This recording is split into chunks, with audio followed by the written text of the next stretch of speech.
Good morning and welcome to Today in LA. I'm Forrest Lee and this is Bill Rice, and Mike Amos is on the phone. Good morning, Mike. Okay.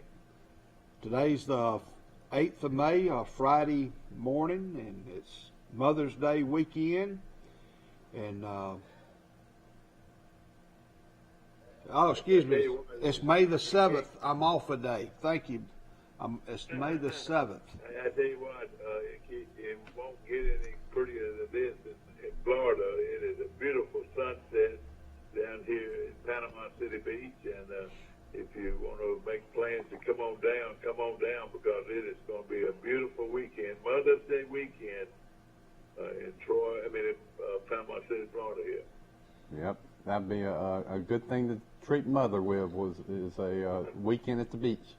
I have no desire to go to the beach on a packed weekend. But you know, the mothers probably have to work even harder at the beach if they got little kids.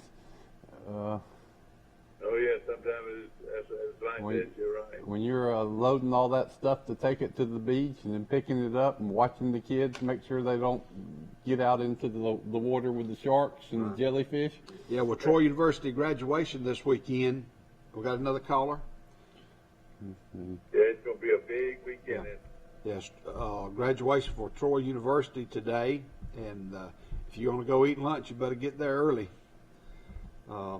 Last night we were thinking about eating at the Big Graves, but I called, and the earliest that we could get in was about 8:15, and I had stopped by Campbell's Produce yesterday afternoon, and so we had fresh vegetables and seared chicken for supper last night. Ooh. Oh boy, Seared chicken.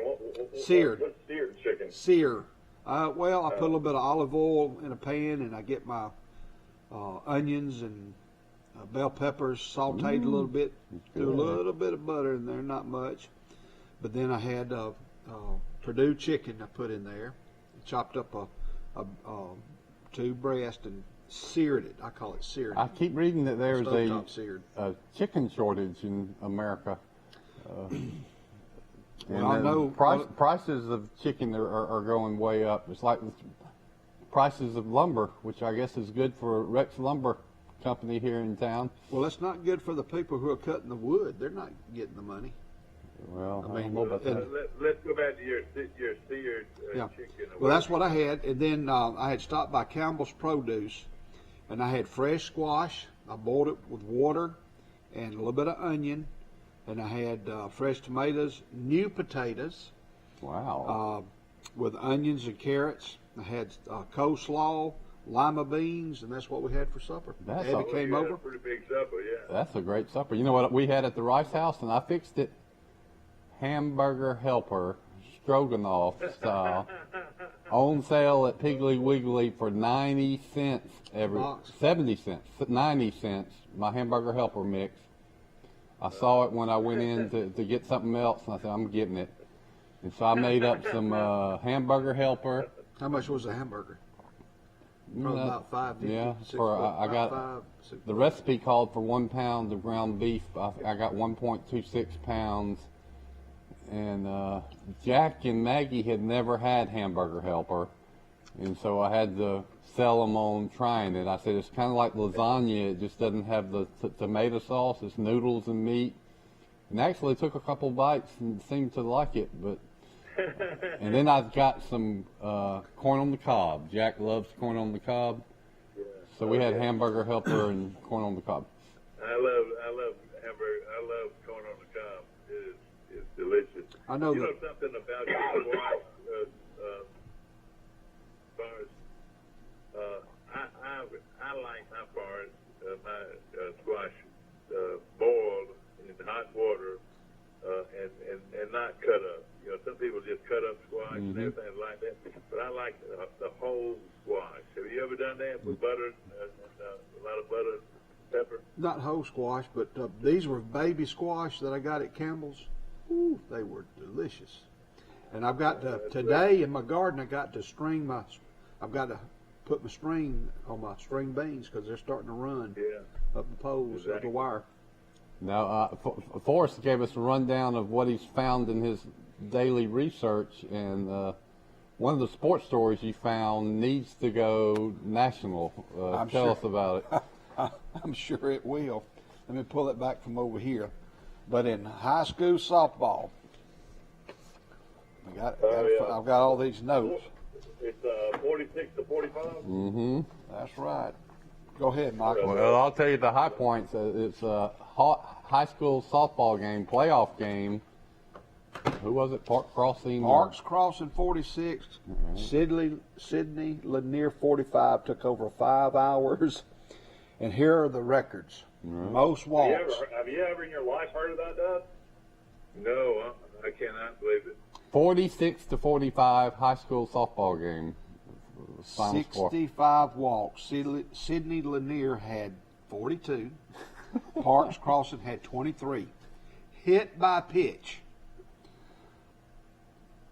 Total 29. Parks Crossing 16. Sydney Lanier 13. So that was 100 base runners almost by just walks and hit by pitch.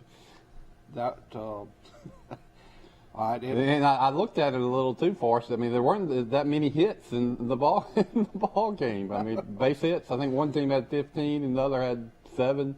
15 and 5. All right, now it broke the previous record that was set in 2019. All right, here's what that was: Keith 49, Elwood Christian 39. No.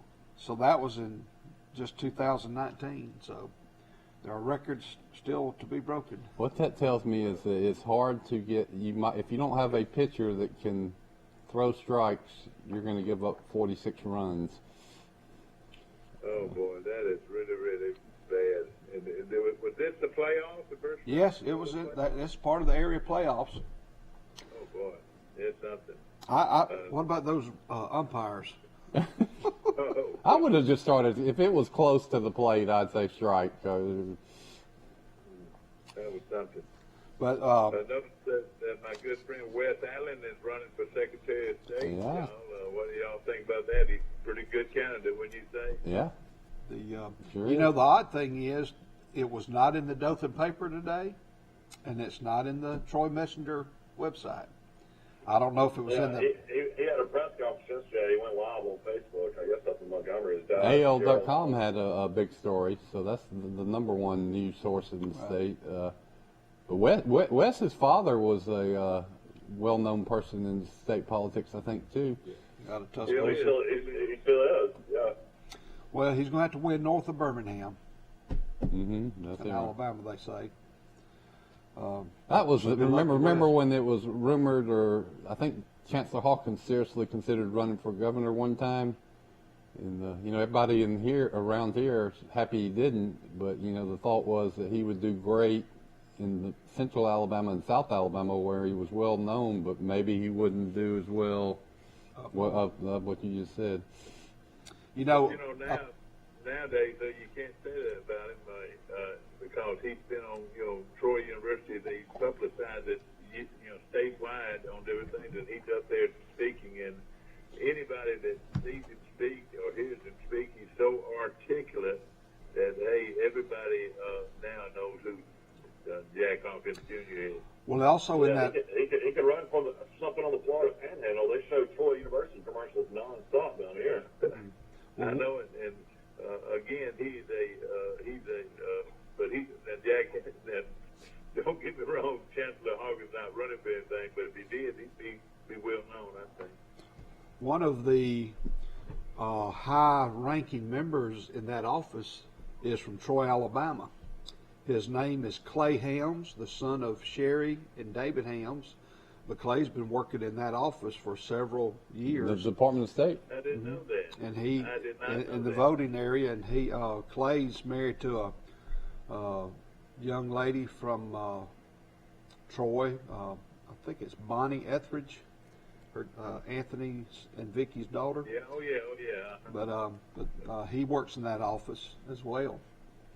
And well, it came open. Well, the guy that was the Secretary of State was going to run for senator, but he had some issues, and he dropped out of that race. So it's an open seat. And now the next question is, who's going to run for Wes's slot? Will that be appointed, Or can he keep it? I'm sure Marcus Paramore probably want to run again. But can he keep it if he loses? Can he keep his state representative spot or not? Or do you have to give up one to run for the other? You know, sometimes you can. Senators run for president all the time, and then they lose, and then they're still a senator. Oh yeah, I don't know how that would be. Yeah. You know, it's Mother's Day. Go ahead. I'm just saying, Wes came to Troy originally with Roger Schultz working in the athletic department for Johnny Williams, and Wes, I guess, became probate judge, and now he's in Congress. So he's come a long way. Yeah, if you remember, that was kind of out of nowhere He's in the House of Representatives, man. House of Representatives. If you go back to the probate judge, there were several people from this area that were vying for that position, wanting to get appointed, that were local, and all of a sudden, you know, Wes got it. Well, he's got good connections, and there were connections. I'll tell you this: if I had to name any one person that's got a career in politics, it would be Wes Allen. He's a career politician, And he won't bite his tongue. He'll say what he believes, and he's got a heart. He's got a good heart. And he's got a beautiful, loving wife, Kay, that go with him. And let me tell you, Wes Allen's got a huge future in the state of Alabama politics. Yeah, he was on the Alabama football team for 4 years. That's right. Sure was. So he was a 10th string wide receiver. He was like Dabo. He was a walk-on wide receiver. And his position coach was who? Dabo Swinney. Dabo Swinney. When he was at Alabama, they're still good friends today. This. Yeah, he had Coach Stallings come. You remember that for the Boys and Girls Club that night when Coach Stallings spoke? Wes was one to put all that on. Wow. Oh yeah, no question. And I'll tell you something else. He's a hunter. He's people that like outdoorsmen for politics. Wes, the first turkey he ever killed, he killed it on some property of ours.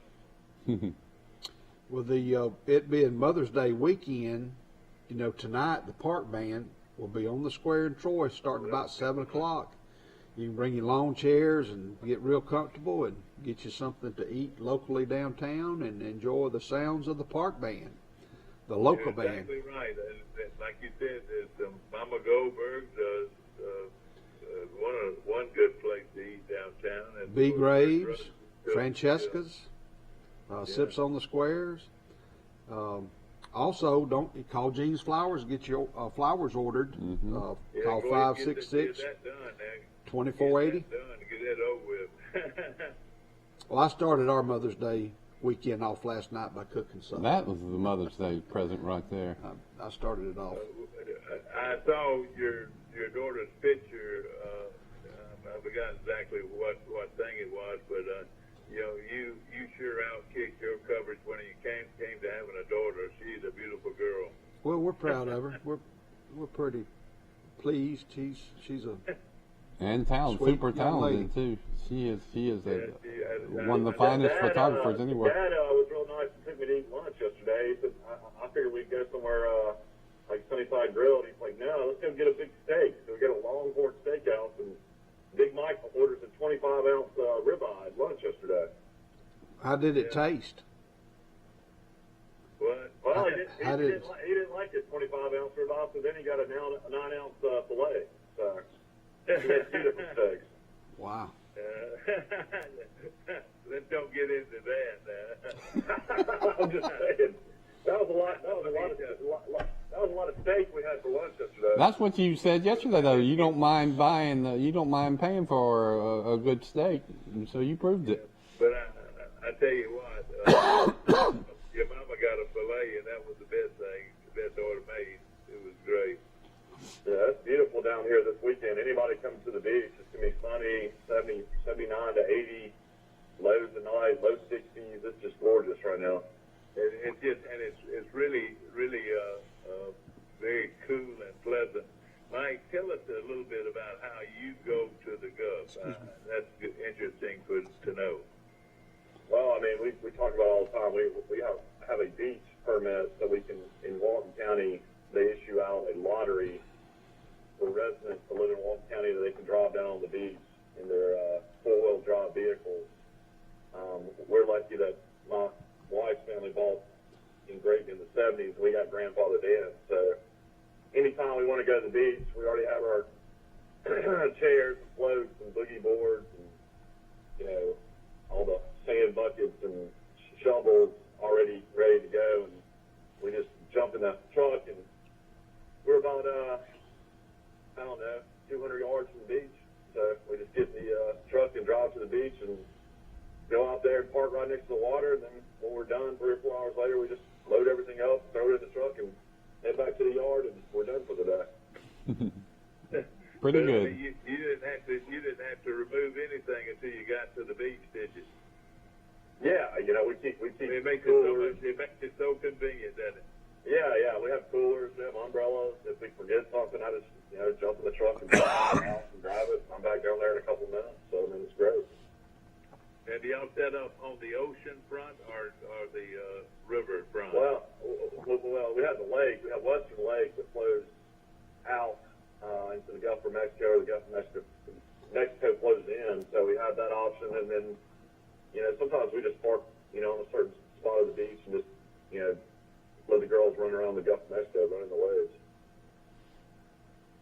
It's a lot of fun, though. It's very, very, very unique for down here. I think on the Florida Panhandle, I don't know, maybe there's one other place that allows it. Yeah. Well, and what we're saying, one other place has it where you can drive on the beach, and the other place I thought was on the other side of the state. That was Daytona. Daytona allows it. Yeah, Daytona allows it. Yeah, Daytona. But their beaches aren't as pretty as your beaches. Yeah. But now they also allow boats to go out. Now, how does that work? Well, I mean, that's through the county. There's 14 boats that are allowed to go out in Grayton every morning. So basically, these are fishing boats. Yeah, right? fishing charters. Yeah. So basically, they back their boat from the sand into the water. They go out usually 3 or 4 miles. Usually 4 hours in the morning, 4 hours in the afternoon. But yeah, that's common on Great Beach too. And then around the corner from where he's talking is the world famous, and I say it is getting to be world famous restaurant. Red Bar. The Red Bar. And of course, if you bought, you know, I remember one time I bought a Red Bar hat, and everywhere I went, people were saying, "Oh, where'd you get that Red Bar hat?" And it was a famous hat, Mike, and I don't see it anymore. Well, they got the gift store attached to it. I can get you one anytime you want one. I know it, but it used to be a very, very famous. Everybody wanted one. That's a good hat. I'd want one. Yeah. I'll tell you this. I'll tell you this. I think, you know, colleges are out. I mean, there's tons of young people down here on the beach. I was on the beach yesterday. It was packed. So it's like spring break never ended down here. I know it. It's going to stay packed. It is summertime. Troy graduates today, and Troy's graduate is. I'll tell you how impressive this will be. I don't know exactly who's speaking. I'd like to know, but I thought he mentioned it was going to be Chris Hodges, the founder of Church of Holland, speaking. All right. Okay. All right. That I guess he'll speak both times. Is that who it is? Chris That's what Hodges? Michael said yesterday. That's what I heard. Now, that's one of the graduations, but they're going to be two Is the graduations. keynote speaker. Yeah, I don't know. He's the keynote speaker, I was told. Yeah, and of course there's going to be two graduations, one in the morning and one at night, I think. I mean, in the afternoon, one in the morning and one at night. And we want to. If you were the keynote speaker at a Troy graduation, what would be your one message for Troy University graduates? Come back to see us. Hey, good one. And of course, you know, we've established something here at Troy, and you're part of it. You've established something here at Troy by being here and going to school here. And let's be true to your school from here on out, and give back to your school, which gave a lot back to you. You know, Mike's done some public speaking. My dad used to do a fair amount of public speaking, and once he was asked by Miss Morgan, who was the SGA sponsor, to be the featured speaker at the homecoming assembly. This was in 1980 when Charles Henderson won the state championship. Uh-oh. Yeah. We got a third caller. Hang on. And so he put one spoke. up on hold. How we do that? Let's see. Hang on. Yeah, wait a minute. Go ahead and just put him on line 3. Then that'll put him on hold automatically. Hello, you're on Today in L.A. Hey, Bill, this is Billy Hickson. How y'all doing? Oh, Hey, Billy. Billy, good to hear from you. Give us an update. Well, we go play Bessemer. Bessemer. They beat Glenwood. 2 games. Yeah, we talked about y'all all yesterday. It's come down to Pike versus Bessemer. I actually predicted it would be Glenwood. Shows you what I know. And it'll be at Patterson Field, right? Yeah, that's right. It was close. I mean, the first game, Glenwood went into the bottom of the 7th with a 2-run lead, and Bessemer beat them. And in the second game, I think the last I heard, it was 15-0 Bessemer. Wow. Wow. We've got our work cut out for us, no doubt. Well, man, I don't. It's like I heard what you said last time you called. You don't want to jinx the Patriots, but if they could do it, they would make history. Yeah, I think both teams are trying to make history. This is the first time Bessemer's been to the state championship game also. So they're hungry for their first one. Have you heard anything on Crenshaw, how they did? I've not heard anything on Crenshaw. Well, I cannot find it on the website. The website's not updated on the, and so I couldn't find anything about Crenshaw on who they're playing. I know they had a chance to go to the playoffs or to the championships game, but they were not listed on the website. Well, tell us about the high points, or what were your takeaways from the semifinal games in Selma against Morgan? Well, it was two close games. One really close game. That first game, we had to come from behind again. And I guess you take away that, we're never out of something. They're never going to give up. They keep fighting, scratching,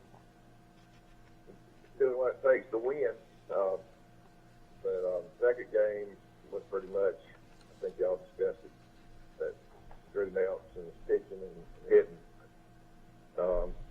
was really strong, and you never really was worried about that second game, just watching it, the way he was pitching, that they were going to ever get to him. Although he did get up the hill on the first pitch of the game. Huh. It was his only hit until, I think, the 5th, they got another hit. But, if you can keep pitching like he's pitching, you got a really good chance to win. That is a insurance policy right there. When you've got Drew Nelson waiting to go in game 2, and we've talked about it too. I always wondered, why don't you pitch your ace in the first game? But then, the light went off in my head, and I ran the math, and it said, well, statistically, you probably have a better chance to make it to the third game if you use your ace in the second game, because the other team is also going to use their ace in the first game.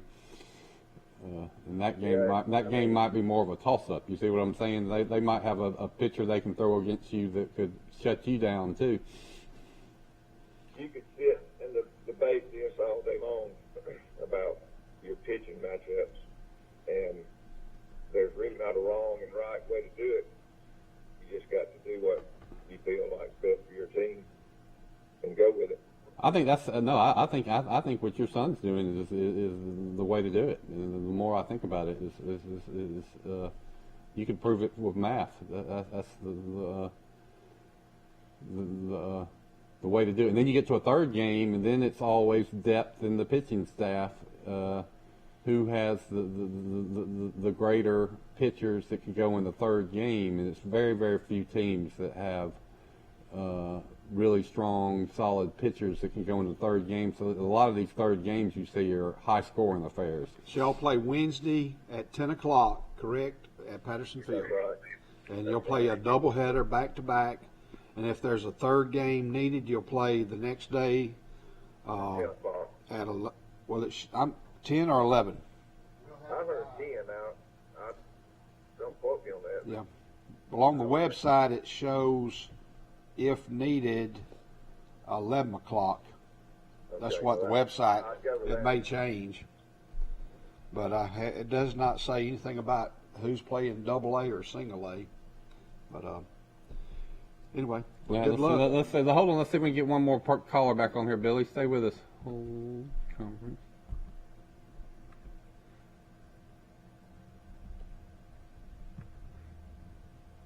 All right, we got one of y'all back on. We got Billy Hickson on the other line, so we had to. Sorry about that. Good. I'm glad to hear it.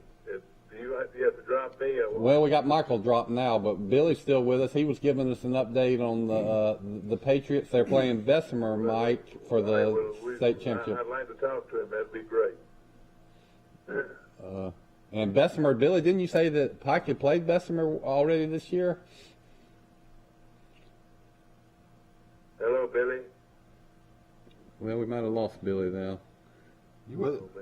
We'll go back to Michael, I guess. Let's see, Cole.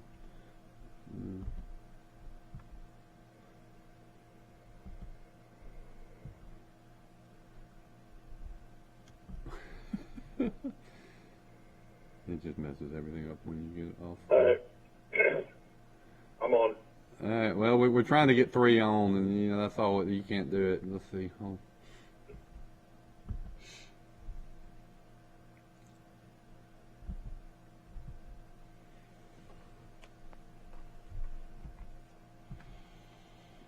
Billy, you on with us? He might have went off. All right. Y'all might have to call back. We might have to start all over, but Of course, Billy Hickson is the father of the Bank Liberal Arts baseball coach, and I just had some good things I wanted to ask him, and whenever you get around to it, we will. well, you got if line 3 calls in, you can have only line 3 on apparently. So.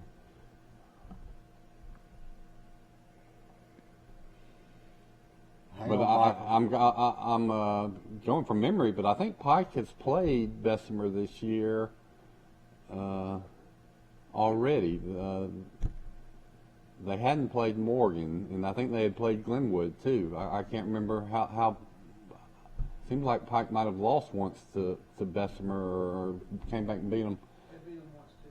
They beat them. Oh, we lost both of them. They'll call back. Billy, sorry if you're watching that we lost you. And we lost Mike and Michael. Call back. It's a phone system that really only you can get 2 people on at one time, but not 3. Well, the Patriots will play Wednesday morning at 10 o'clock.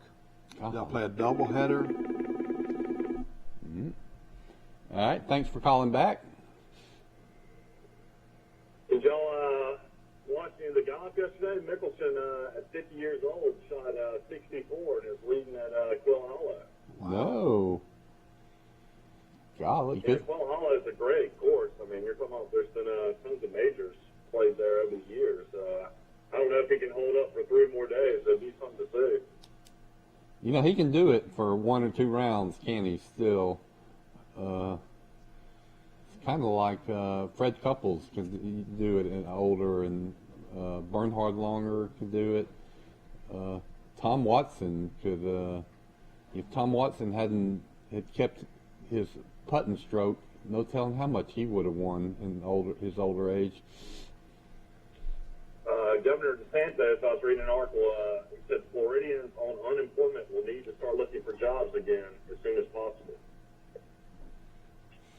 Well, it's basic economics. The people, if they can earn more not working, are not going to work. The minimum wage of $7.50 an hour is far lower than what people can make not working. And also, when you say that minimum wage is $7.50, nobody makes $7.50 an hour because the government takes out 20% of that $7.50 from your check.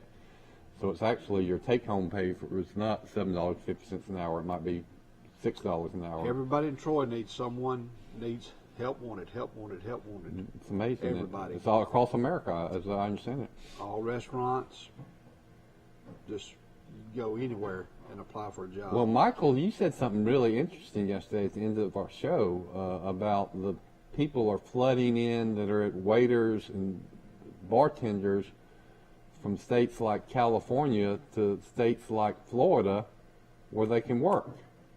Yeah, I mean, there's a lot of people, I don't know if people realize, are professional waiters, professional, bartenders that, make $100,000 a year. So they're leaving restaurants in New York City and, big cities in California and, moving to Florida because they know that it's wide open and there's so much money to be made down here. So that's happening a lot. That's economic mother nature. It always kicks in, and so these states are, they've lost all this tax revenue from closing down these businesses, but now they're also losing workers. And when they do open back up, some of your best help is no longer going to be there. They fled in search of a living, which is what people do. I mean, you wouldn't believe how many people in the restaurant industry, owners and GMs I meet down here that are from Louisiana. And the reason they're from Louisiana is because of Hurricane Katrina several years ago. They just never went back. Interesting, yeah. It's a good point. Florida had a huge net migration into Florida. And then you look at states like New York and California, and there is a huge exodus out of those states. Also, Baldwin County is growing leaps and bounds. I think they have 4 of the largest cities in growth. But Baldwin County is blessed to have the cities. I bet we got Mike Amos back. How about Billy? Do y'all still have Billy? No, sir. We lost him. He never came back. No, sir. Well, if Billy calls back, y'all will just have to put him on, and then y'all just have to wait for a couple minutes. I think the people would rather hear Billy than rather hear me, but I would like to say one thing. The other day when he struck out 14 batters, in the first inning he didn't strike out a batter. He faced four batters and he rounded out and so forth, but he only started. Just think if he would have struck out somebody in the first inning, what he could have done. Well, what you just said is in the final 6 innings, which is 18 outs, 14 of those outs were by strikeouts. That's right, which is phenomenal. Yep. It's just amazing. Well, I'd like to know how many batters he faced, in those last few innings. That would be amazing. Well, Billy also said that the first batter he faced got the hit, so he pitched to one hitter, and the first hit came on the first batter of the game. Reminds me of this game I've talked about my senior year in high school at Charles Henderson. Charles Henderson lost the first game of a 3-game state championship series 1-0. The pitcher for Charles Henderson was a young freshman named Sam Drake. I think it was Litchfield, or I can't remember who beat us. But the first batter of the game, might have been the first pitch, hit a home run. Well, that was the only run of the game. Charles Henderson lost. And then they lost in the third. They won the second game to make the rubber match, and then they lost the third game by 1 run. So it was heartbreak too. Billy, if you're out there, we'd love to hear from you. And of course, now who will Pike play for the championship? They're going to play Bessemer. They swept Glenwood. The first game was pretty close, and then they defeated them in the second game 15-0. But Pike Liberal Arts will play for the state championship on Wednesday. They'll play a doubleheader at 10 o'clock at Patterson Field. If a game 3 is needed, they'll play the very next day at 11 o'clock. And I want to go back to what I just mentioned there about that 1983 state final game Charles Henderson lost. Sam Drake was the ace. They pitched him in the first game, which is what you normally do with your ace. Well, it didn't work out because obviously that team Charles Henderson faced also had an ace, and so Charles Henderson lost 1-0. what if Charles Simpson would have started Sam Drake the second game? They would have won that game too, and then Pitts Ed Black in the third game.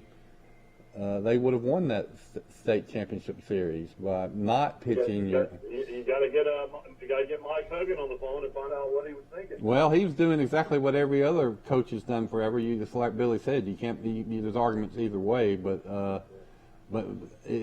I just never thought about it before. But when even if you got an ace, if you pitch him in the first game against somebody else's ace, you've got no real certainty that you're going to win that game because their ace is probably going to keep you to 1 or no runs too. They may save their ace for the second game. But we're talking about looks like Tyler Larson's getting a lot of great pitching from Jeffco. It seems like Billy's son. Oh, he pitched well. Oh yeah, Jeffco pitched very well, and they've got. And the guy they bring in the bullpen pitches real well, I hear. They got several. Well, let's take a short break. It's about 7:37. We want to thank Premier Chrysler Dodge Jeep Ram of Troy and Jason Gregory. They got a new commercial out, but nobody can beat their deal, nobody. And we'll be back in just a few minutes with Today in L.A.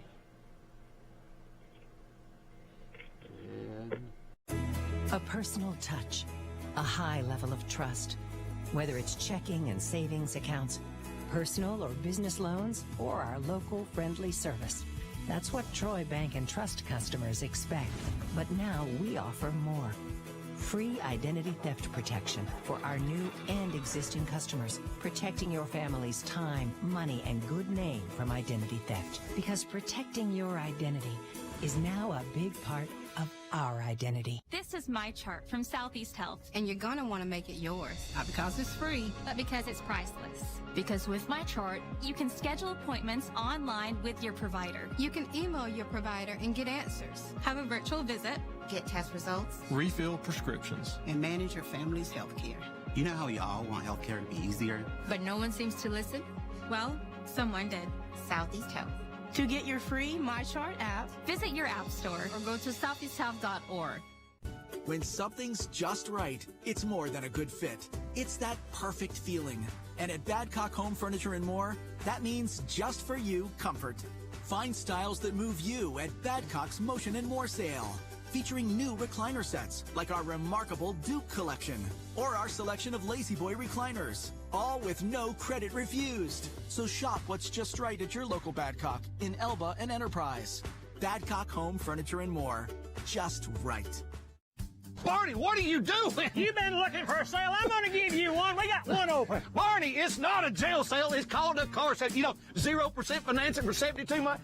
Discounts over $15,000. Killing the competition. $5,000 over Kelly Blue Book for any old trade. Hey, and it's not illegal to kill the competition. That's another charge. Folks, just go to PremierTroy.com. That's where you'll find all the deals. I'll see you soon. No, you ain't. You're going to be in jail. Barney! Nobody beats a Premier deal. $1 billion, probably. Good morning and welcome back to Today in L.A. I'm Forrest Lee. This is Bill Rice. And on the phone we have Mike Amos calling in from Panama City Beach, Florida, and his son Michael calling in from Grayton Beach, Florida. Good morning. Say hello, and of course, hopefully it's Mama Day weekend, and I hope everybody's looking forward to it. Jean Flowers has been is ready to mail your flowers, and nobody does it any better than Jean Flowers on the South Frontage Street, Troy. So drop by there and order your flowers. We were talking off air about Bill Gates and how much his wife is going to get in the divorce. He's worth $130 billion, Michael says, so she might get as much as $65 billion. Well, that would just leave poor Bill with only $65 billion, so he can probably make it on that. All right, let's see if this is Billy. Hold on. Y'all might have to be on hold for a little while. Let's see. Welcome, you're on Today in L.A. Who's this? Hey, Bill, this is Billy again. All right. Sorry, those guys are just going to have to wait for a second. Tell us some more. I want to know the scouting report of Bessemer didn't play them earlier this year. Yes, we played them in the Edgewood tournament. Was the first game we had played, or actually in the tournament. played them in the championship game of that tournament. But they beat us that game, and then we came back the next weekend, and they came down to our tournament, and we beat them in the championship game of our tournament, and also beat them in a game earlier in the tournament. So in 14 innings that particular weekend, and I hope we can do the same thing this coming week, but they got one infield hit off of us. All right. So we are 2-1 against them on the year, but we won the last two. And your girls play Fort Dale today in the first game of the championships for AAA and softball. That's an 8-team tournament, and they'll play Fort Dale today at noon on Field 2. Right. There at Lagoon Park. They've got a really good shot at going all the way. They beat everybody that's in that tournament, so it just gets down to execution and doing what they need to do to win. Yeah. Well, let's tally this up about Pike LeBel Arts. I'm going to do it. I mean, I'm a reporter. Pike LeBel Arts could win the state championship in baseball. They could win it in softball. If they win it in baseball, that'll be 3 in a row. Could have been 4 in a row if COVID hadn't canceled the season. That would be football, basketball, baseball, state championships, all in the same academic year.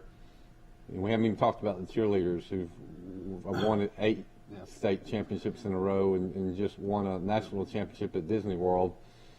Because things are going pretty well at Pike LeBel Arts, Billy. Yeah. Well, Crenshaw, I wish I knew how they did against Pickens. So if they win, they'll be playing for the state championship in baseball. Their softball team's in the final 8. And their volleyball team won the state championship this year.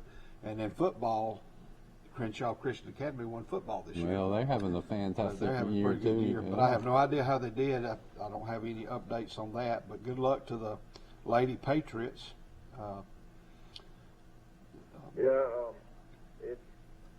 It's been a good year, no doubt. And you don't have those kind of years every day, that's for sure. Well, the JV team is pretty strong too. They finished runner-up in the state tournament as well. So the cupboards appear to be full.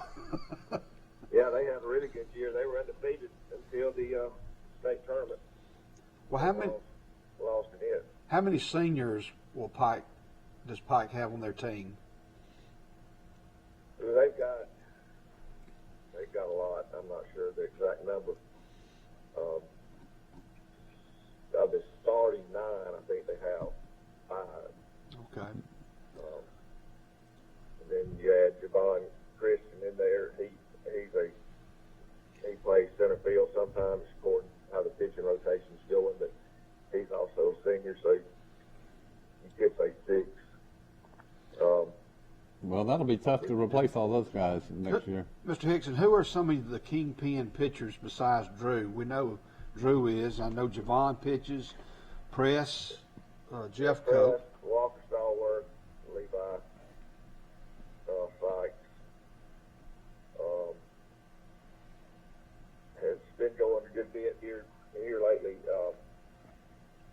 J.D. Wilson's a good arm. That's kicked earlier in the year. In these tournaments, though, when we have been playing with 2 games, you just don't, you can't use them all. And that's a good thing in a way. Right. You don't have to go that deep in your pitching. But then on the other hand, they don't get a lot of work. So. Oh, you watch any of these tournaments in college or high school when it gets to the later rounds in the last game, you see pitchers that have not pitched much, and so it sounds like you've named 5 really quality pitchers right there. So if in a 3-game series, you can make it through a 3-game series with 5 pitchers. Yeah, you should. You was going back about the way you do your rotation when you pick your ace and whatnot. Going back to the first year Pike won that championship, 2012, we were playing Tuscaloosa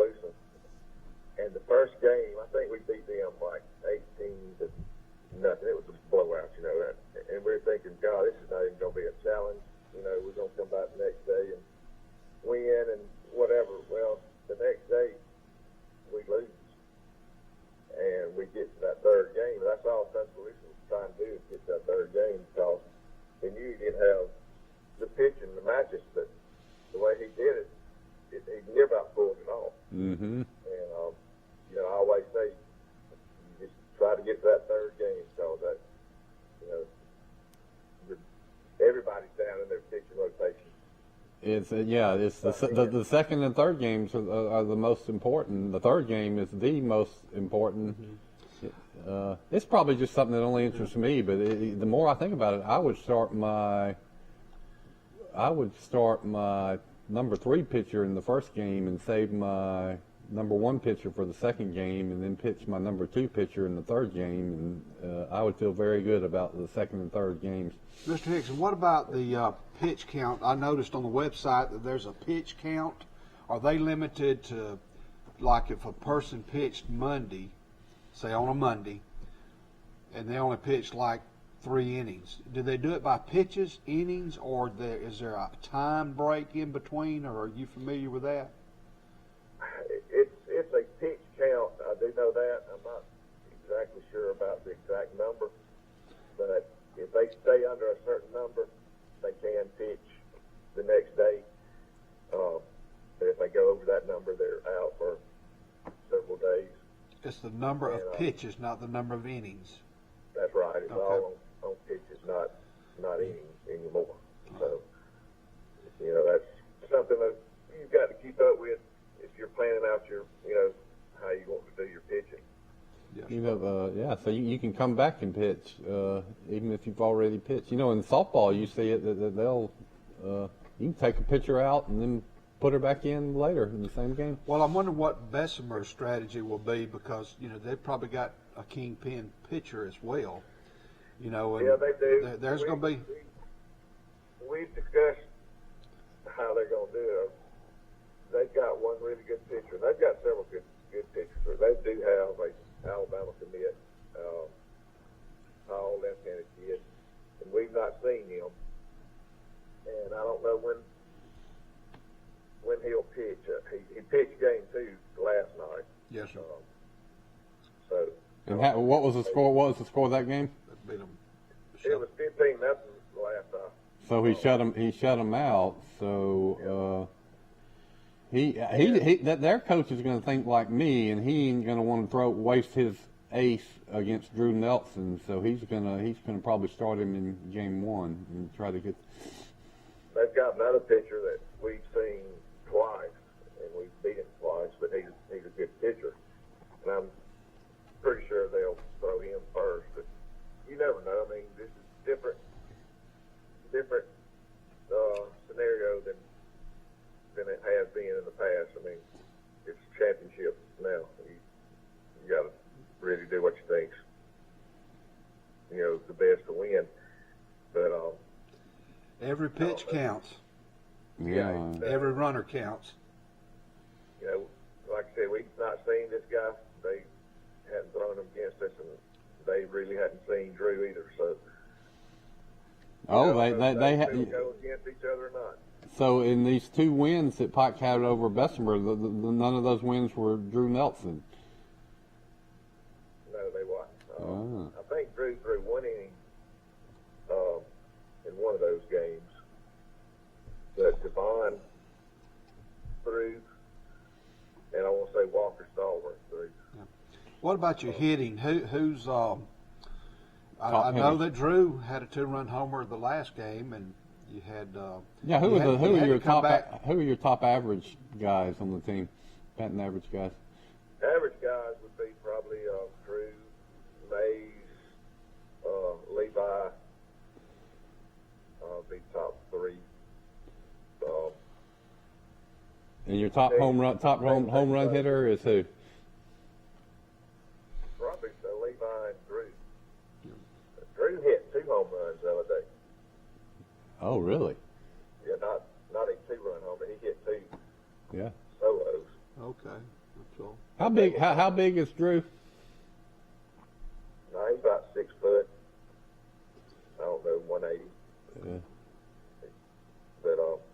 And he's a left-handed pitcher. Is he a left-handed batter, I guess? Yeah, he bats the left side also. His swing looks so neat.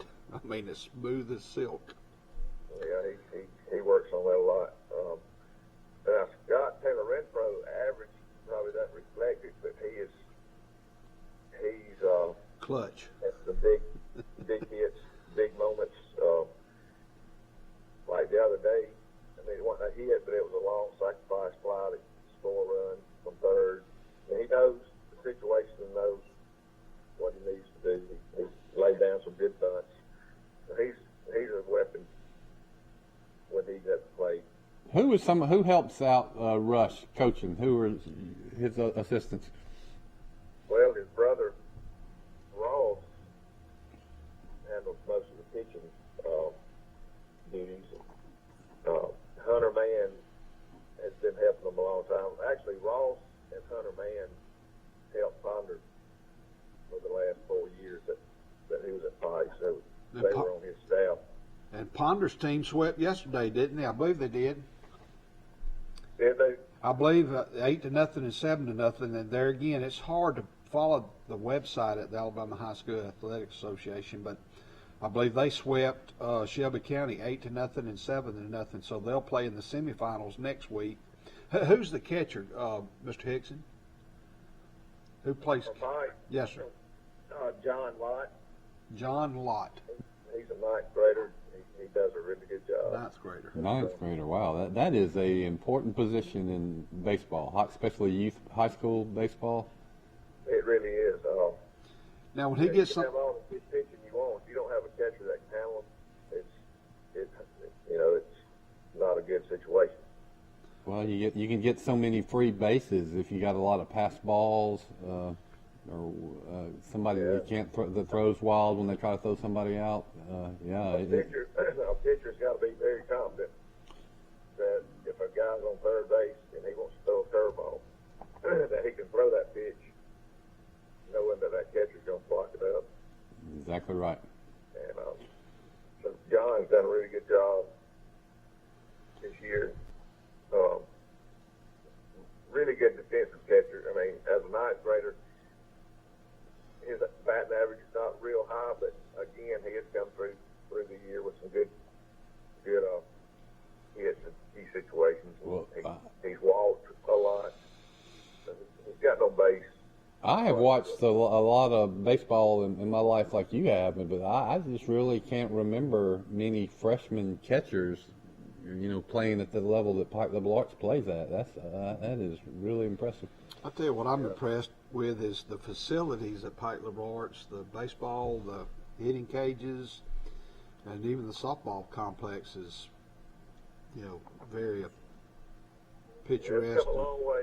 It's come a long way. The day I played, it was a parking lot when I played. When baseball season came around, we went out there and kind of did a little work on it and started playing. But Butch Austin, give him a lot of credit for that. When he was hired, he got that field in good shape, and we quit parking on it, and so that was his baby. I mean, he really, took care of it. From then, we built the wall and added that to it, then the indoor facility, and it's, every year we try to do a little more. We got a new press box and concessions area, and so we take pride in trying to make it look good. I guess it's got a grass infield. I haven't been out there to a game in years and years. It's grass infield. Yeah, the field I remember was the parking lot. you remember? I'd love to be able to put turf around it one day. That's for another project, I guess.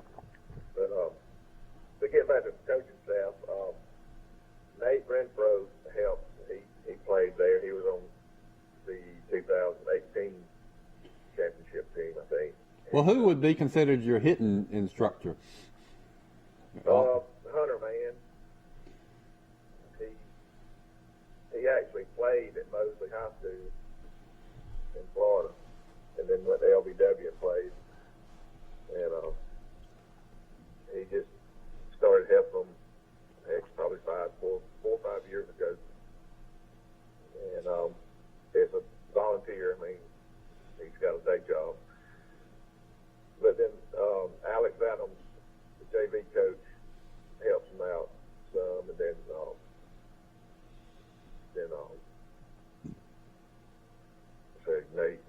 and Nate. And there's one more. Rush, Rawls. He actually went to Macon East. Charlie Scuff? Not Charlie. Well, it sounds like you got an excellent staff. These kids, they're well coached, and like you say, I'm sure a lot of them play travel ball, and they've been getting good youth instruction their whole life. By the time they get to be high school players at Pike Liberal Arts, they know all the fundamentals of baseball. Coach, what about your softball coaches? I know they play again. They play again today.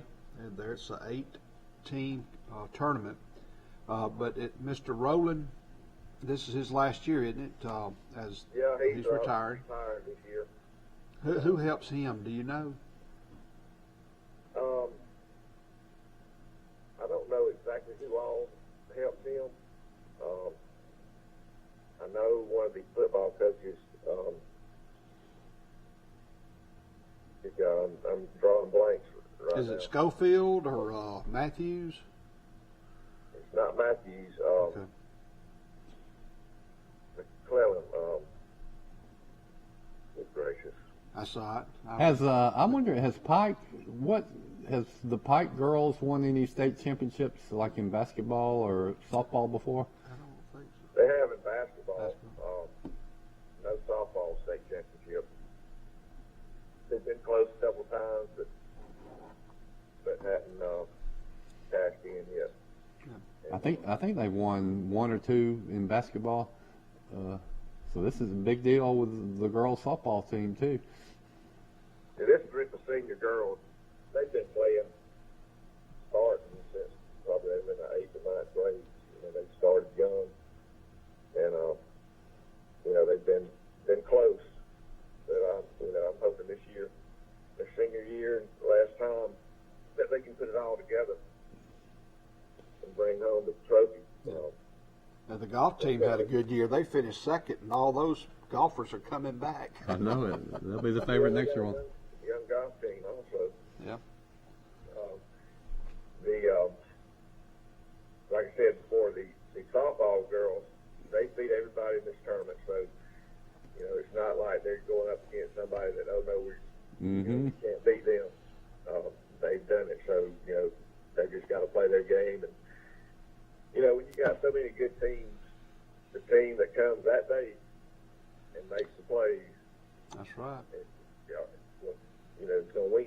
And so I just hope we put it all together. What I like about Pike, though, is that they seem to have that intangible where they get behind, they don't panic, and they know they can come back.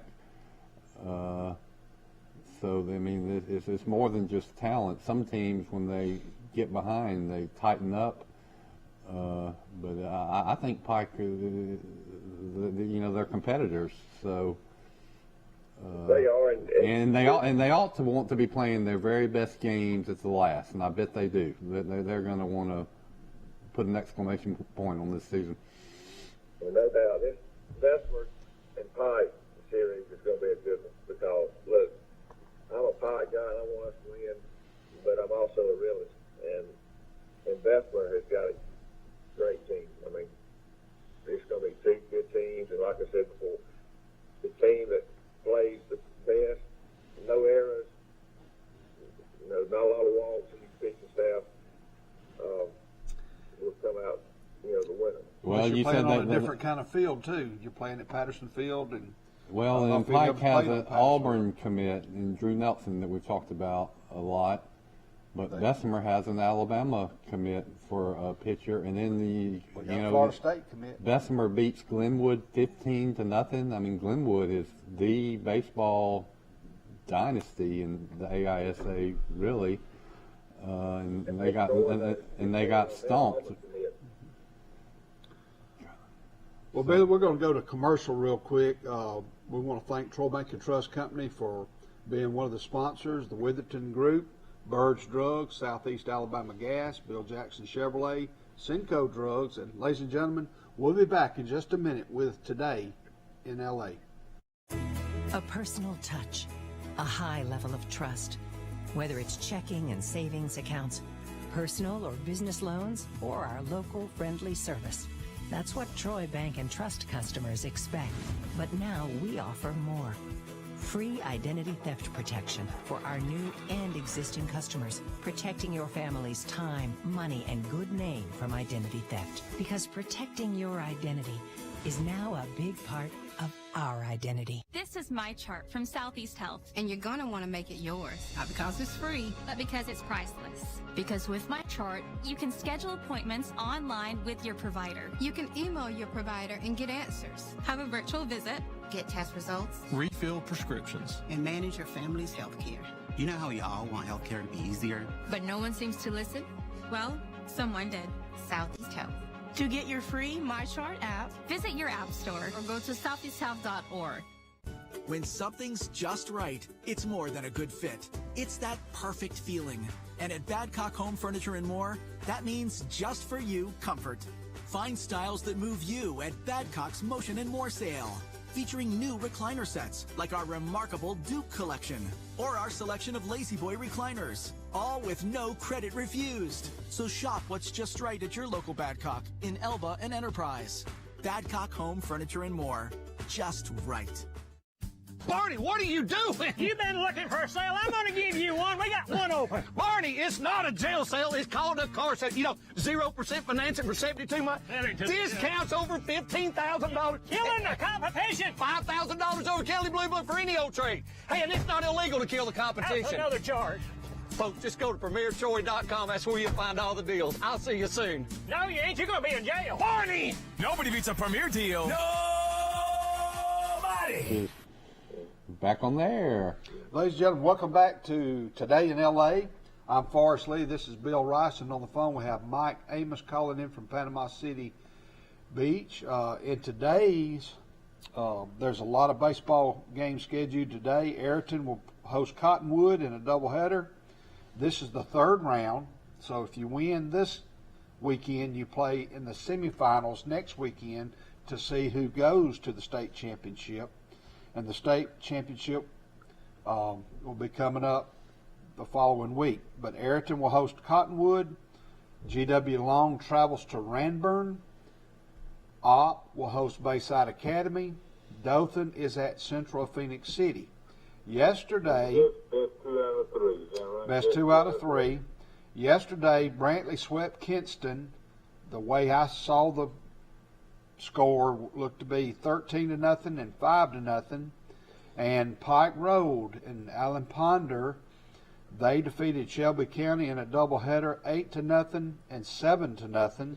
And we mentioned that the Pike Lib girls play today at noon in the 8-team tournament for the state championship in the Alabama Independent School Association, and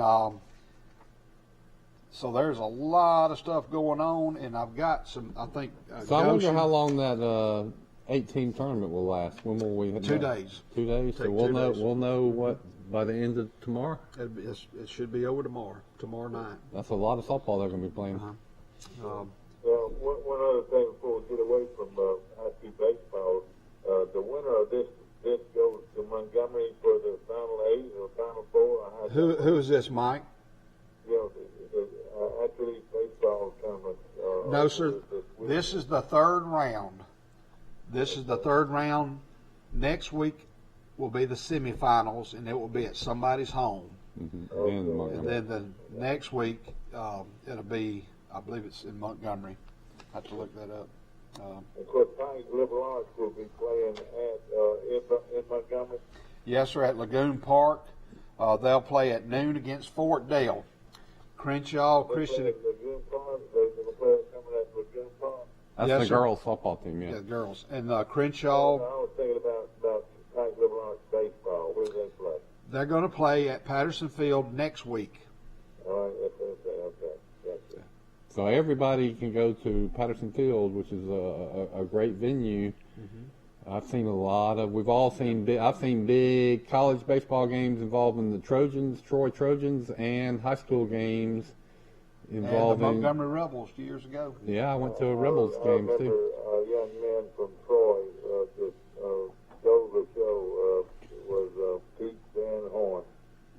stole the show and led Troy to a 5A state championship. Yes, sir. Beat Coleman, beat a great Coleman team. And, I tell you what, Pete Van Horn, when you start talking about pitchers and players of significance, he almost single-handedly won that tournament for Charles Henderson. You know, he's another good player on that team was Matt Johnson, who's a heating and air conditioning man in town. He was a great player. What was his name? Matt Johnson, Patrick Johnson's son. Oh, yeah, okay, yeah. But I don't remember him near as much as I do Dan. I think in that state championship game, he got a big win. He was a pitcher. Okay. You know, breaking news, too, the Chicago Bears may be leaving Soldier Field to go to Arlington Heights. Arlington Heights is trying to get them to come over there. It's about 30 miles away. There's several acres available where the Arlington racetrack used to be, horse racetrack. So it could be that the Chicago Bears may be leaving Soldier Field. That was in the news this morning that I read. In the Sun Belt Conference, you know, the Lady Trojans will play at University of South Alabama tonight and tomorrow. And then the Sun Belt Tournament will begin next week on the campus of Troy University. And the top three teams right now, Lafayette is 39-9. They have a 20-2 conference record. Texas State is 34-10. Their conference record is 15-6. And Troy is 33-12, and their conference record is 16-5. So the way I did the math, if Troy wins both their games against South, they should be the number 2 seed. If not, it might be Texas State. But either way, it's a great opportunity for people Seems to come like out to me and that support the Louisiana Trojans. can lock up the regular season title with one win, one more win, but they could get swept, and Troy could tie them. Yeah, and there's some sad news in Texas. You know, Sam Ellinger, the quarterback, he just got drafted by the Indianapolis Colts, but his brother died unexpectedly. He was playing for Texas. They do not think any suspicious activity, but his younger brother, Jake, passed away at 20 years old. So there's something happened. Yeah. And anyway, LSU has lost a quarterback, T.J. Finley, the 6'6", 250-pound, 3-star recruit out of Ponchatoula, Louisiana, has decommitted from LSU, or not. He's going to transfer. He's going to enter the transfer portal. He's third after the spring game behind the two quarterbacks, which were Miles Brennan, who was on injury last year, and then last year Max Johnson, the lefty, came in and was impressive in a lot of those games. He was late in the year. It's either going to be Miles Brennan, or Max Johnson will be the starting quarterback for LSU, but this big T.J. Finley is transferring out.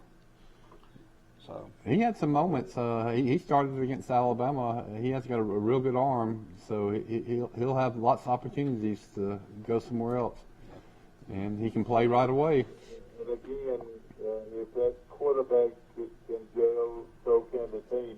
The quarterback, ladies and gentlemen, is the most important person on that team. No question about it. You know, I've just subscribed to The Athletic. Have you ever read it? It's a sports website that has a lot of great writers, and they got a special where you can subscribe for $1 a month for 6 months. The Athletic. Oh, boy. And they had a great feature story on Mac Jones, in-depth story by the beat writer they have for the New England Patriots. But after reading this story, you will appreciate that what's happened, all the good things that have happened to Mac Jones have not been by accident. He worked so hard in film study and drills, and I think he had a good time too on the practice squad when he was a young kid. He would cut up, and he always knew that he would get his chance, and he had a plan, and worked his plan. But the detail he goes into in breaking down film and working on every part of his game, really starting in high school. He wasn't a big prospect until maybe his junior year in high school, but he went to all of these quarterback camps and recruiting camps anyway. His parents must have had money. And he eventually, it got him noticed, but he got a lot of reps doing this. But if you read that story, if you got The Athletic and get a chance to read the story, it's a long story, you'll have even more admiration for Mac Jones. One thing that he did do, he went to a premium, I'm talking about a premium school. Bowles High School is one of the top, I would say one of the top athletic schools in the nation. Would you say? Yeah. What you got on Tim Tebow? I think Tebow. Bowles High School was a private school in Jacksonville. And they have a legendary coach who just retired that he played for that was kind of a gruff. Good morning. Welcome to Today in L.A. Good morning. Let's get his dad back. We have both the mics back, Michael and Mike. All right. Hey, Michael Amos, you need to, with all your research, do you subscribe to The Athletic? Hey, me? Yeah. Yeah, no, I don't. I know about it, but I don't. Well, you can subscribe right now for $1 a month for 6 months, and it is full of great sports stories. And I was just telling the guys about a in-depth feature story they had on Mac Jones that was worth $1 by itself. But who did that? Aaron Suttle? No, it was the New England Patriots beat writer, giving everybody a lowdown on their future quarterback. But Aaron Suttles is their Alabama writer, and I've already read some of his stuff. He's very good. Talking about I quarterbacks. know Cam Newton's not going to try to help Mac Jones in any way. Cam Newton's too much of a competitor. Well, so that's the gist of this story is that Mac Jones is an incredible competitor too, but he's smart. Yeah, there's rumor that Aaron Rodgers may be going to Denver for a bunch of picks.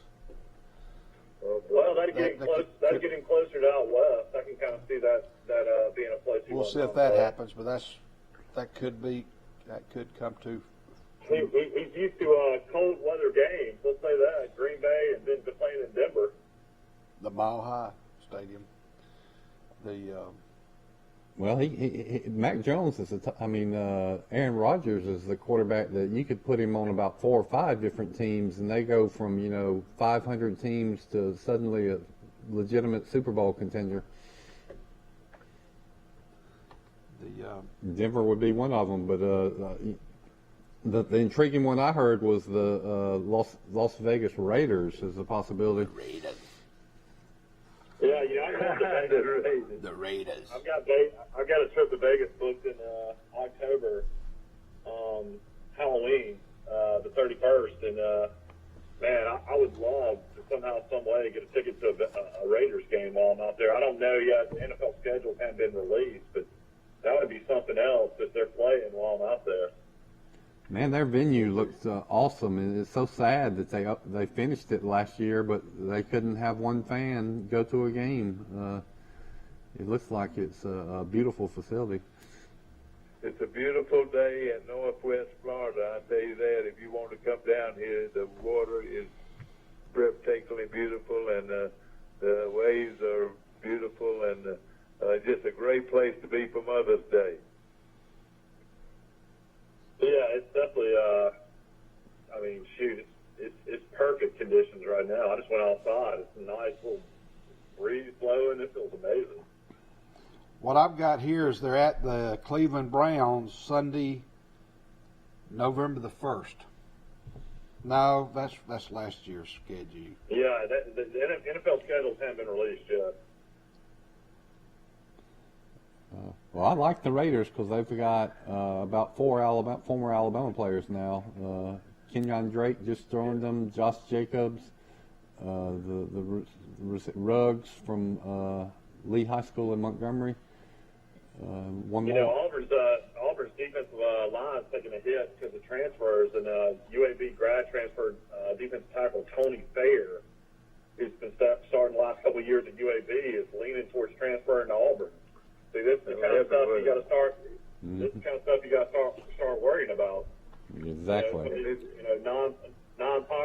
kids that want to play at the Power 5 level.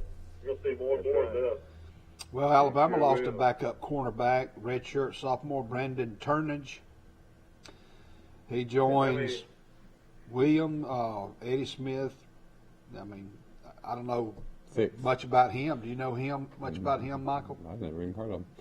He was supposed to be a third-string cornerback. I know he was a four-star. Yeah. And you're right. This is a great opportunity for people even at Troy. Now, you could, Troy's got some players that Auburn would love to have, Yeah, you don't think Cornelius Williams wouldn't mind having Reggie Todd or Kalen Geiger at wide receiver? Yeah. Yep. You're right. That'll be who some of those new coaches know.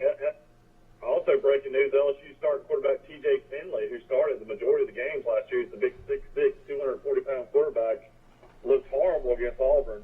Played horrible against Alabama. Then they brought Brad Johnson's son in, and he won the job. So now T.J. Finley is on the market. He's a big-time quarterback, so it'll be interesting to see where he goes.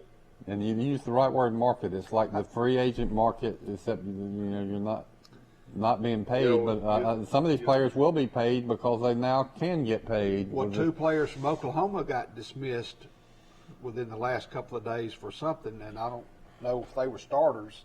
Read that as well. This is a good recruiting tool for Nick Saban. Alabama drafted players signed for $135 million, almost $136 million in this past draft. Wow. Is that a good recruiting tool? I reckon so. They've already all those received rings, that money. Is all that that right? crystal. Oh, yeah, they've already signed their contracts, yes. Oh, boy. Let's book a room for Indianapolis. Well, I think that's where the national Saban championship has is. had 38 players drafted in the first round since he came to Alabama. Next year he'll make it 5 more probably, and I think he's had over 100 drafted total. And that seems to be what these kids look at more than anything, and is getting into the league. You're talking about the portal. It is really, I'm scared to death about them picking up our number 2, Marshall. Yeah, linebacker. Yeah. He's a premium SEC player that Troy has that we've got to hold on to. How about number 5 that's been starting at defensive tackle for 3 years, Will Cholo? Yeah. You're right. If I was a college coach that wanted to win, I would be looking at the Troys of the world and the UABs of the world and the South Alabamas and getting their best players, because their best players at these schools can play anywhere. But can you go after them actively and recruit them? You're not probably supposed to. But one thing about it, you could probably go through some family members, probably. That's the way they do it, don't you think? They're high school coaches or friends. And yeah, exactly. Yeah, high school coaches for sure, I would think, would be involved. Well, it's like the Alabamas, Oklahomas, the Clemsons. There's probably nobody out there that can compare to the physical nature of what they already have in their program. In other words, maybe one, maybe two, like the receiver from Ohio State. His speed got him to Alabama because he's a track star. His speed got him to Alabama. Alabama was interested in him. He was interested in Alabama. Well, that's what Coach Saban is always. Coach Saban was prescient when this started, when an Alabama defensive back wanted to transfer to Georgia. Remember, Saban said, no, I'm not going to release you. You can go somewhere else outside the SEC, but I'm not releasing you to go play immediately for a team that we might play. And you'll know all our secrets. And I can't remember that player's name. Maurice Smith. All right, so then Saban was portrayed as the bad guy. You're blocking this kid's opportunity, and Saban lost. And he went, but Saban said then that this is going to hurt us all, and I think that's exactly what people are finding out now. Yeah. And then Brandon Kennedy left Alabama and went to Tennessee. So you've had it over the last few years. The great thing this year is for these players, they got that one-time transfer, and they don't have to sit out. So this is the time to do it if you're ever going to do it. And you're right, no question about it. But there should be a time constraint. They seem like they should be a cutoff, time-wise, because one of as you're getting ready to open up spring camp, and you had your quarterback working first team, and you find out that he now wants to go transfer to Auburn or Alabama. You know what I mean? Or you gave somebody all the reps in the spring, or most of the reps, and then right after spring you transfer somewhere else, and you say, well, dang, couldn't you have at least done this before spring so we could have let somebody else practice and get all those reps? I mean, over the last 12 years, though, just imagine if you're a college football player, you transfer to Alabama, you've got a 50% chance to win a national championship. Right, and about a 50. He's won six out of the last 12 national championships. Yeah, and think of how many that he almost won too. Of those 12 years, I'd say all but 1 year, going into the last regular season game or the bowl game, Alabama was in the running. So it's like a golfer that doesn't win the major, but he's on the top of the leaderboard in the final 5 holes. I mean, Saban's got it just where he wants it. He's winning all these national championships. He's got a university plane that flies him down to his home in Florida. I think he's down there around Naples, that area. And then he's got a plane that will fly him to his lake house. I mean, he's got a He's got a home in Naples? I didn't know that. Yeah, he's got one somewhere off an island down there where Dabo Sweeney has a home as well. They joke about it. They see each other on vacation. Jimbo says he's going to whoop him. Oh, yeah, Jimbo Fisher just did some locker room material. Yeah, and then they asked Saban about it, and Saban said, in golf? He just brushed it off. But yeah, Jimbo said that a guy asked him a question at a booster club meeting in Houston if he would ever beat Alabama, or would it take Saban leaving for him to beat Alabama?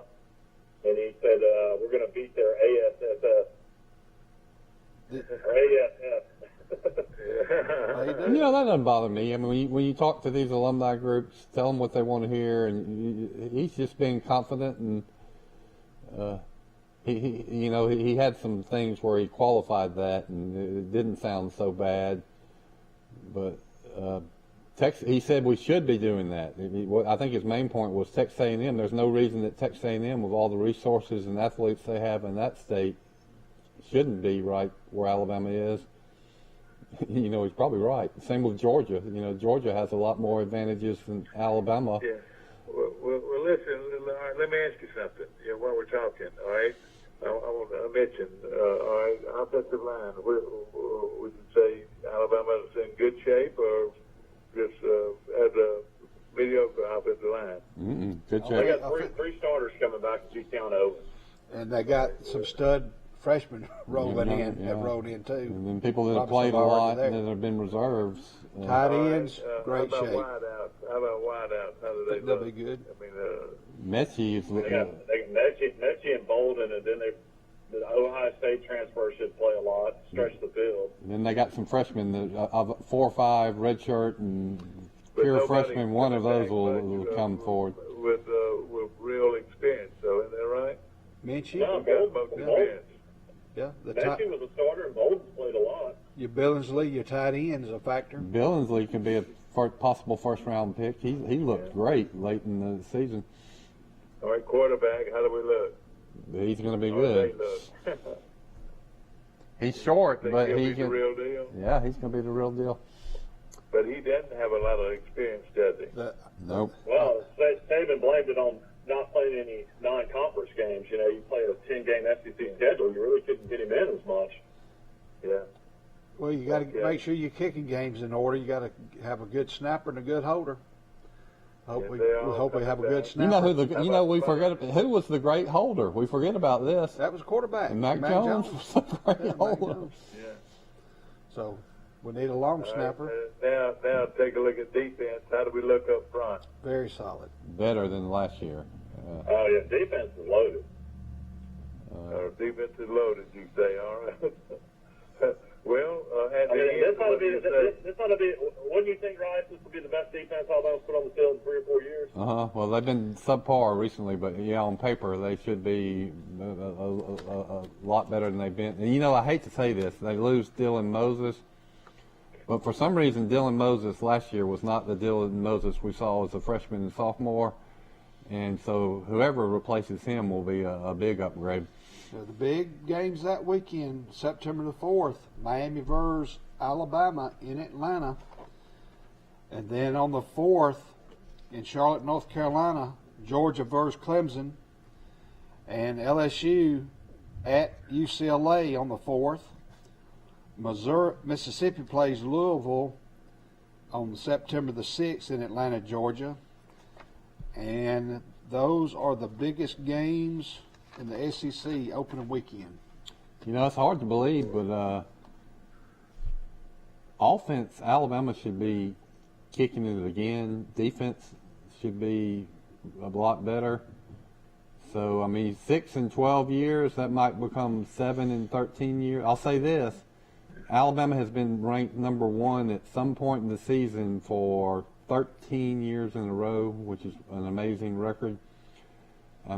Surely Alabama will start the season next year ranked number 1. So that would be 14 years in a row that at one point in the season Alabama was the number 1 team.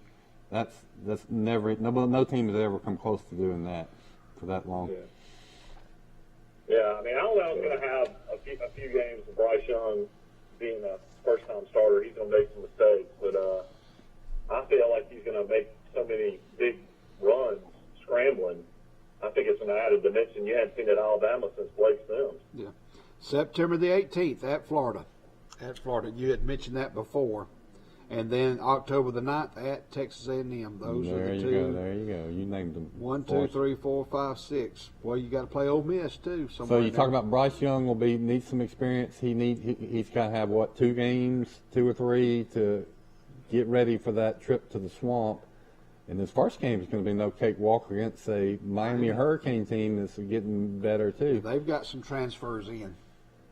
Okay, a lot going on. And next week we're going to talk to Auburn and see what kind of how they add up the coming season. It's going to be a lot of fun. And of course, why don't we call our Auburn connection now? Our cousin Brent Betzel is on the staff. Yeah, we will. Come on. We sure will. No question about it. Hope you have a great weekend, guys. It's going to be a lot of fun, and hopefully we'll get out and enjoy this beautiful, beautiful weather. Mother's Day. Happy Mother's Day to everybody. The Park Band. The Park Band tonight. Downtown Troy. Good luck, Lady Patriots, and going for a state championship in softball. Go to Jean's Flowers, order your flowers. Go to Whaley Pecans, get her a nice little gift pack there.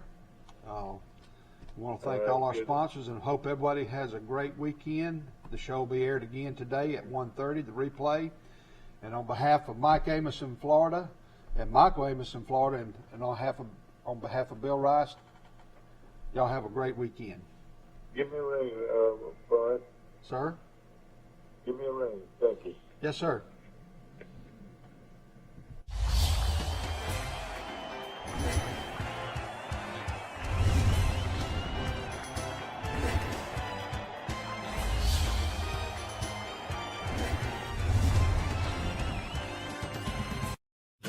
At the Piggly Wiggly, we proudly support our local farmers and bring you the best they have to offer, all at cost plus 10%. When you shop local, you reinvest in your community. Remember, buy local, shop local. Piggly Wiggly, local since forever. Trojan Auto Parts of Troy, home of Napa Know-How. Stop by and see owners Mike and Melissa Kilcrease and their Napa Know-How team with over 100 years of combined experience. We're the only locally owned parts store in Pike County, and we're fully stocked and ready to serve you. We pride ourselves on being your go-to parts store, not only for the simple items, but we specialize in those hard-to-find items as well. Trojan Auto Parts, the right part at the right price at the right time.